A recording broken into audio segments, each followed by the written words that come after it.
Hello, visionary people of Entheo Nation. This is Lorna Liana, and greetings from Costa Rica, where I am here today with Amanda Sage, a visionary artist who will share with us her story about how she accesses the inner realms of vision and communicates that in stunningly beautiful art.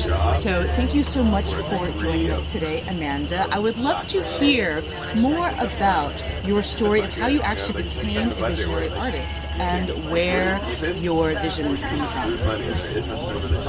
Well, I think I've always been a visionary artist, and I think most of us are. We just don't realize it. Because the definition of visionary is something that I think is innate gift that each of us have. We just have forgotten in many ways how to tap into that and to find a vehicle to communicate through. Art is very integrated in some cultures as a way of life. Art and music, say in Cuba and Bali and a lot of tribal cultures, art is a very normal thing. It's not something that is an extracurricular. It's something that you do in life. And this is kind of my approach to my work and my teaching as I teach art, is that creativity is something that we use in our lives at all time. And how we use it and what we use it for is actually what I'd like to talk about, or what I'd like to talk about. It's like what is it doing? It's not just a commodity. It's not something that is just to beautify our environment, which is definitely of value. But how does it move us? What does it communicate? How does it communicate through the visual cortex? That is our the vortex and the cortex.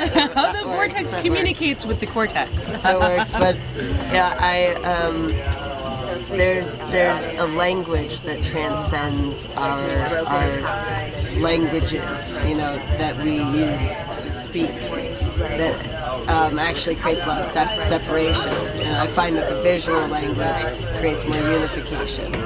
It transcends the language, it transcends the barriers of culture. It depends. I mean, some religions are very specific, like you don't want to, in some of the Middle Eastern realms, the drawing of the human figure isn't celebrated.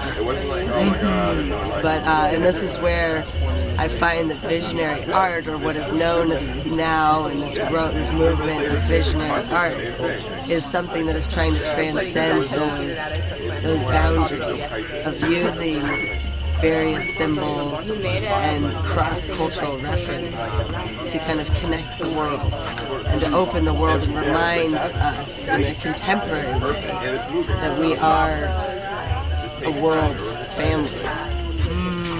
And I find that that's one of the main aspects of what visionary art and culture is doing, is reawakening in us this just knowing, that we are one, that we are all connected, and that we have a responsibility now for the future, and in a kind of reverence for what has passed. We can create that in a piece of work, in a story that is of healing. I find that what visionary art to me really means is it's medicine.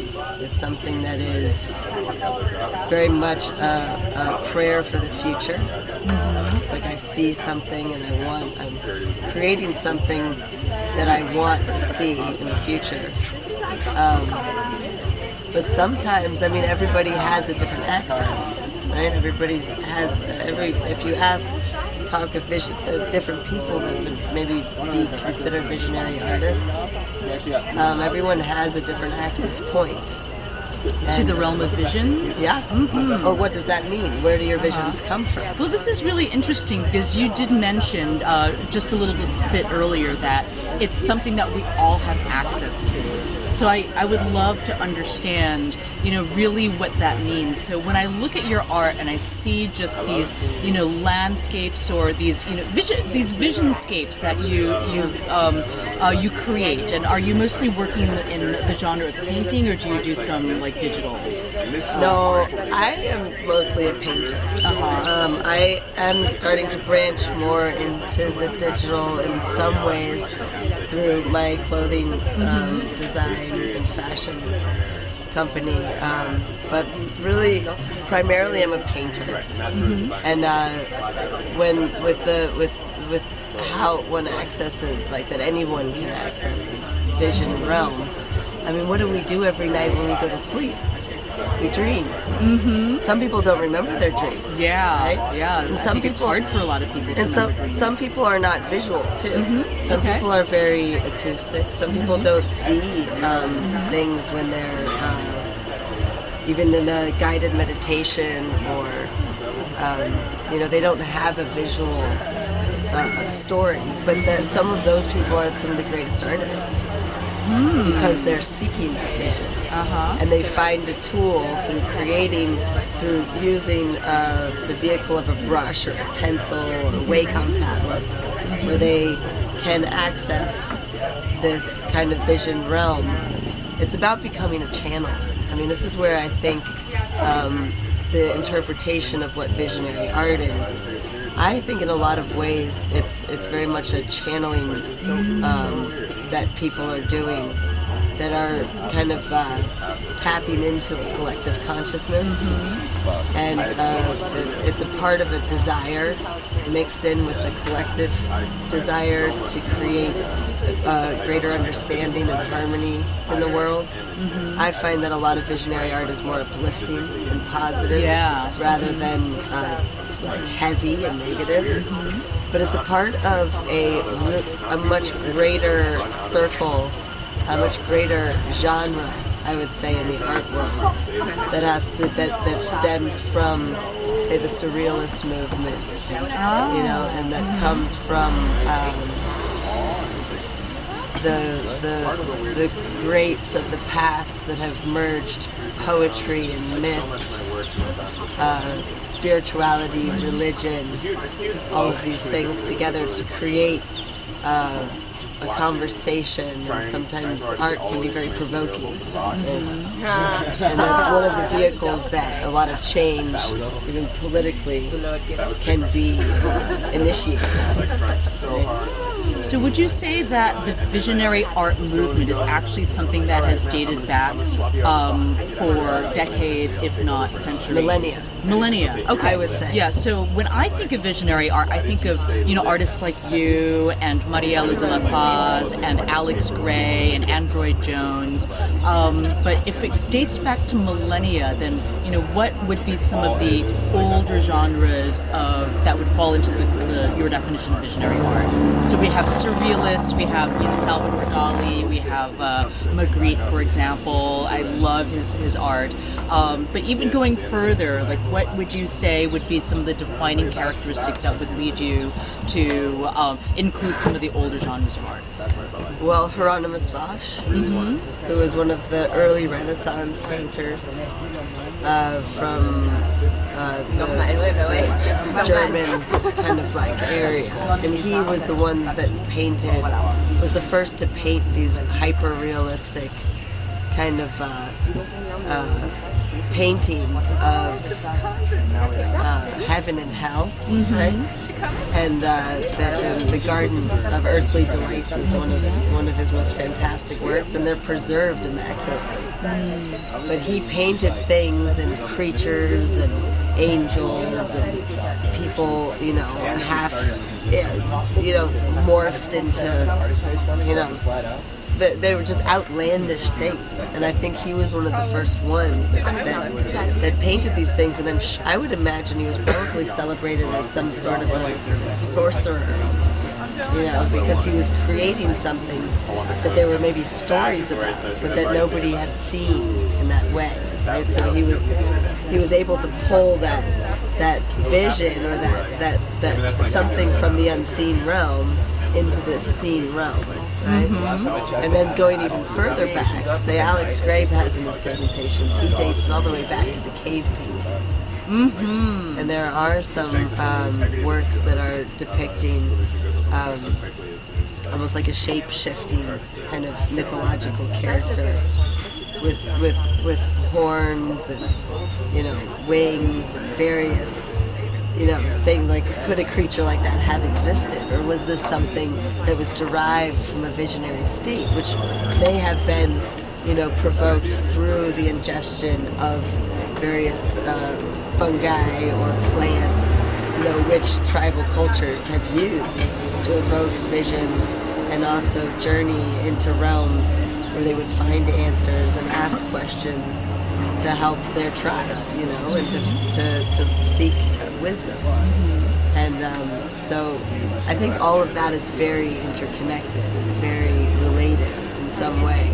And it's not something that is devoid of the other. There are various access points of going into the visionary state.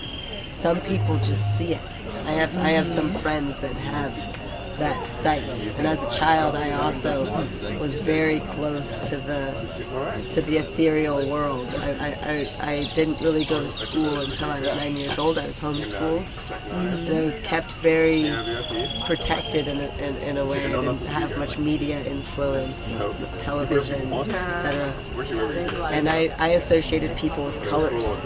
I saw colors around people, and most people had their own predominant color, but it would change too, depending on how exhausted they were or their mood. And it was something that was very regular and normal to me. I thought everybody saw that until somebody asked me if what I saw and spoke to me about this, and then I realized that not everybody saw this. It's something though that I lost when I did go into school and had the pressure of the social environment, where my emotional state became in a way traumatized, and I didn't have that freedom to access that anymore.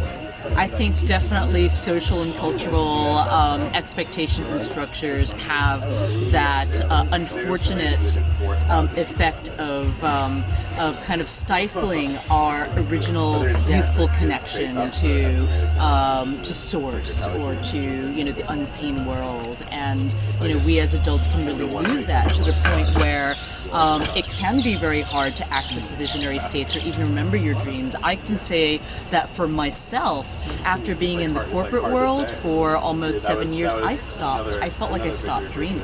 So during 3 years I lived in a Tibetan meditation center and I practiced dream yoga.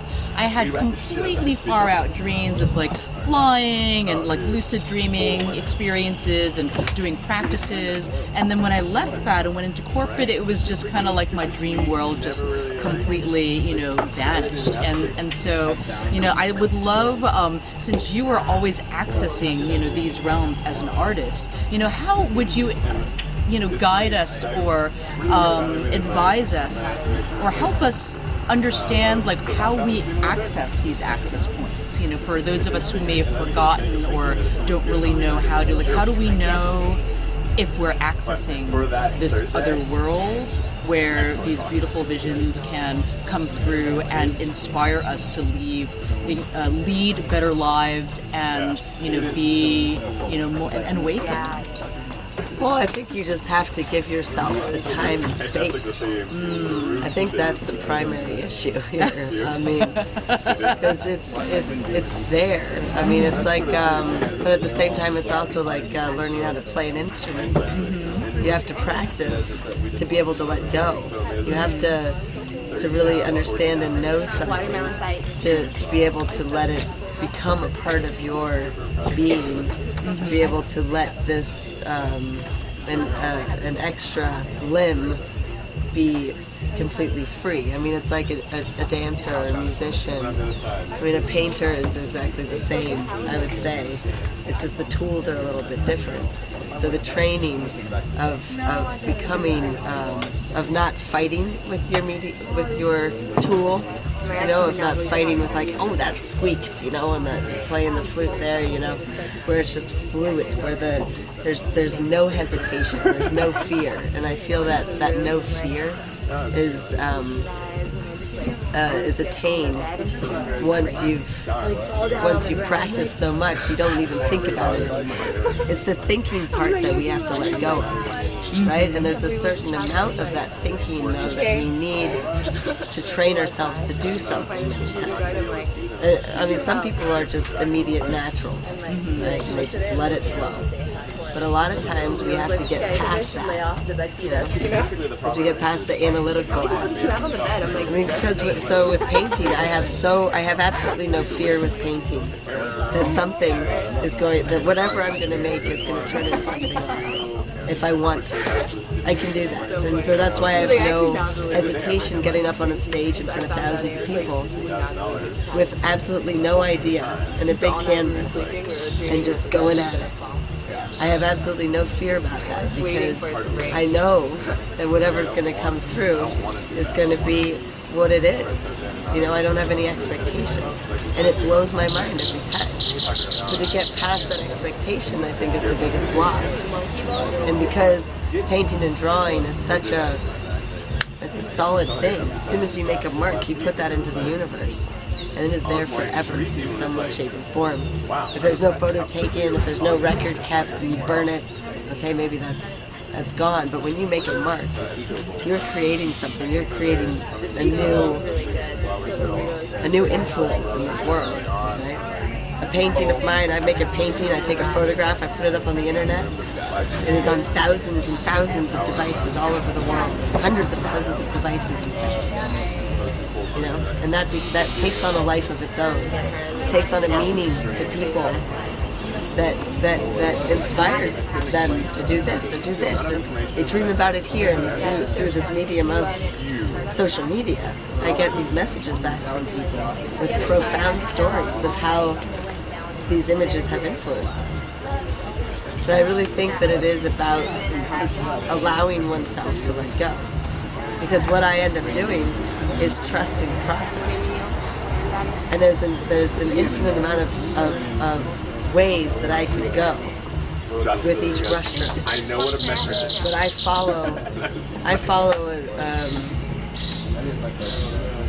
follow a feeling, and I allow that feeling to turn into something that I recognize. And I also listen. I become hypersensitive when I'm in the state of where I'm about to create something new. I turn into, like, my skin, everything becomes hypersensitive. And I'm listening, and I become like my antenna, become very, go everywhere, and I'm listening to clues from the environment. There's rhythm, there's recognition of stories and sounds, of certain words that are repeated. And then with color, I taste color. I have like a craving, and I follow that craving as like, I don't understand it. I don't have to understand it. It's like, okay, this is what it is. Out of all the rainbow, you're gonna refine it down to what are you gonna start with? Start with something. All right, it's gonna be this. I don't know why, but that's gonna lead to this, and that's gonna lead to this, and that's gonna lead to this. And the longer I can keep away that kind of analytical aspect of this is that, the more potential I allow for it to be something completely, remarkably unique and new. But that's the challenge. Once you become used to a certain way of doing something, it's very hard to break that. But I feel like that's the challenge of the artist or the visionary, to stay on the edge of creation, to allow something new to come forth. Because you're really a channel. I mean, to me, I feel like my greatest desire would be to be a voice, just a tool to let a collective voice that comes from the heart to come through to remind people that they see themselves within it. And that recognition, once they see something and they're drawn to look at this, to meditate on this work, that it be something that feeds their soul and helps them to evolve. So a lot of people find that in order to connect with the visionary realm, they find that the most effective way to do that would be through the use of entheogenic agents. For example, ayahuasca or psilocybin mushrooms, LSD, even other types of medicinal plants as well, marijuana, salvia. Do you ever find that entheogenic agents have actually inspired your art, or are they, not at all? Have they not been a catalyst for some of the paintings and the art that you've created? I'd say they for sure inspired an aspect of my work. I mean, that what they've done is remind or confirm, I think, more so confirm a memory. And when I first ventured into the realm and experienced LSD for the first time, I was 27 years old, and I was very deliberate about it. I really wanted to experience this space, and what I experienced was actually just a confirmation of what I already knew. It wasn't anything new, really, that I saw. It was something that it was like traveling back in time in some way. It was so familiar, and it was something that just verified this this feeling that I had, and that was already painting in a way. And this experience of the vibration and the connection of everything. And I think that's the transparency and how actually unsolid we are, how malleable, how fragile we are, how absolutely beautiful we are, and everything is. And it's all perception. I think it's an incredible tool. I think these medicines are an incredible tool. They should be treated with utmost respect. I feel very sad about how they are treated in a cultural way, where they're misused and overused in some ways, and then also shunned. I think there should be a lot more communication and facilitation of these experiences. I really, really believe that. I also think that the respect, there should be a very high level of respect for these spaces, and people should prepare themselves. Yeah, I agree with you. My experience pretty much every time entering into a visionary state is one where I feel like the space that I'm walking into is absolutely sacred, and so I would say that for me personally, even though my introduction was more in a recreational, cultural setting, over the years, especially over the past, decades, since I've been working more ceremonially with the plant medicine ayahuasca, I feel too, quite personally that that these spaces and these medicines, if one were to treat them with utmost respect in a prayerful way, it is so much more powerful, and so much more wisdom really does come through. Yeah. And so even for me, being in an environment like Burning Man and in an altered state doesn't necessarily feel as sacred to me as the space that I'm normally in the jungle, with the shaman, or in a prayer circle, for example. I think the intention absolutely is important, and because so much information can be accessed through these spaces, it almost does seem to me like if you do prepare yourself and have like a stable meditation or or practice, so to speak, it is possible to really go deeply in these spaces and see just incredible visions and visit like incredible worlds that I think might not be so accessible if one weren't so aware, or again very much like practicing, cultivating a skill, or becoming used to working with a tool, by being more adept or skilled in navigating these spaces. I think it's so much more possible to see like a wide range of things that one may not have even imagined was possible to see. Yeah, I think that it should really be treated as one would a cleanse. Something like that. I feel that there's also, like within the visionary culture community, there's also an excess of use at times. I feel like even though it's like, oh, it's so sacred and it's healing and it's this, and I think that's also a scapegoat a little bit. I think the real work is here. The real work is in a very clear and focused way, and the real work is about bringing together the worlds. It's not about escaping one world into another.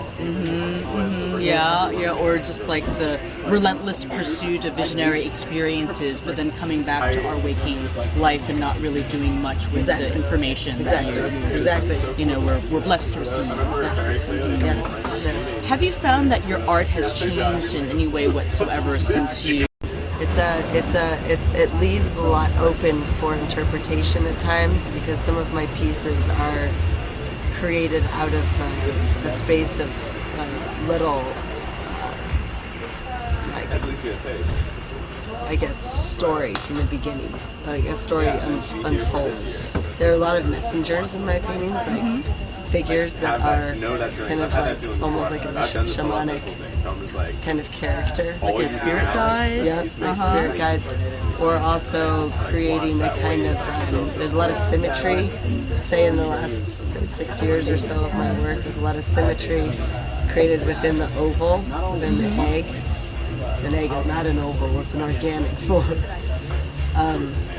which is like a portal into infinite dimensions. I mean, what is that portal of the egg? There's symbols and things that have come to me, and I keep painting them and working with them as I try to figure it out as well. But there is a grander message that has come, say, out of the egg was born the train. And the train is this vehicle and the symbol that is actually also a symbol of the snake, of the serpent. And the serpent and the egg have this really deep, like ancient alchemical kind of story, right? That is being woven, what they symbolize, and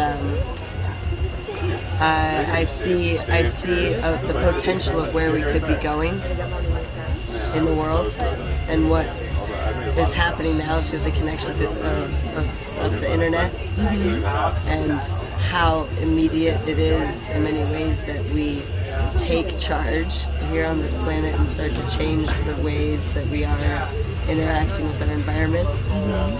And I feel a deep responsibility to use my art to speak with as many people as possible and help the cause, so to say, for that to become, for us to take action within government, within companies, within, how do we change our ways of economics?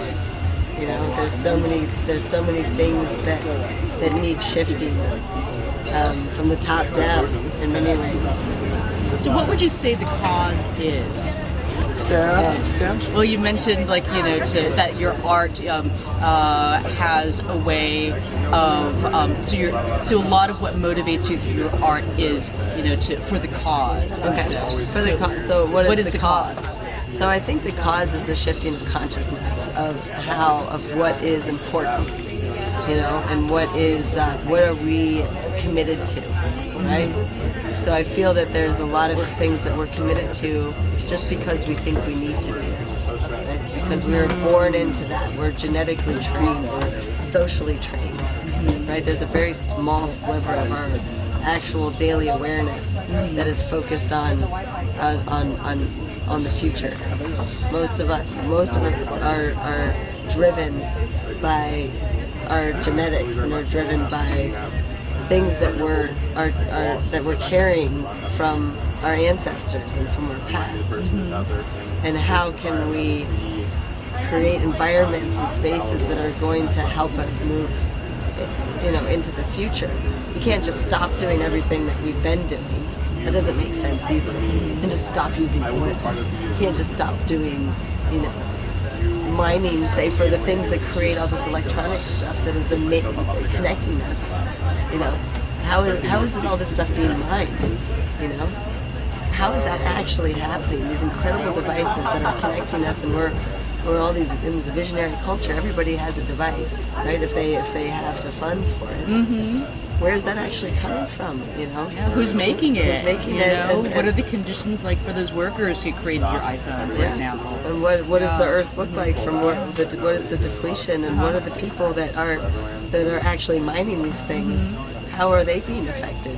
And this is the things that we need to talk about, because I think about this kind of stuff before I go to sleep at night a lot, and the responsibility of that. Everything that I touch, and I when I paint, I think about these things. There's it's a part of it's an active meditation of not being pushed down by them and crushed by this whole what can I do? But I think about it, what can I do? What can we do? How can we become more aware of all of these things and not just sweep it under the carpet? It's a holistic kind of way of thinking, rather than, okay, I need to meet this bottom line of profit because this is the way the system is. This is the only way, and because I need to do this. It's like a domino effect of what we have of what we have to provide in our world, and be a part of. It's very contradictory in a lot of ways to a lot of the new thought that's coming out. A lot of the things that we do daily and that we use daily is still being produced and created and coming from actually, I think, industry that we criticize on the other side, right? Yeah, so I want to get real. Yeah, it's all so deeply interconnected too, and I think for a lot of people, the grand scale of the problems that really plague us, as a human presence on this planet, as a human civilization, it can seem so too complex, big, and overwhelming.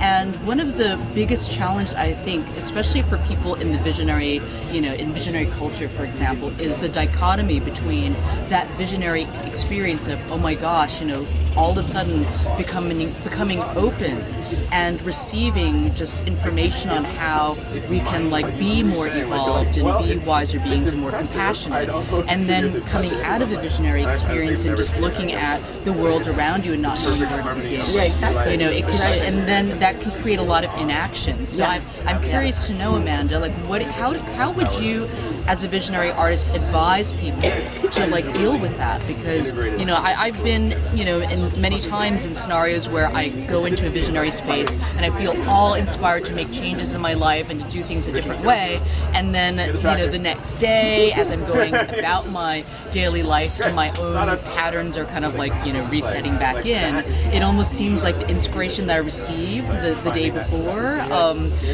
it just seems like a dream. I don't know how to go about making it a reality. So since you access these spaces so much more often than I think most people do in your capacity as an artist, how would you say we make the first step?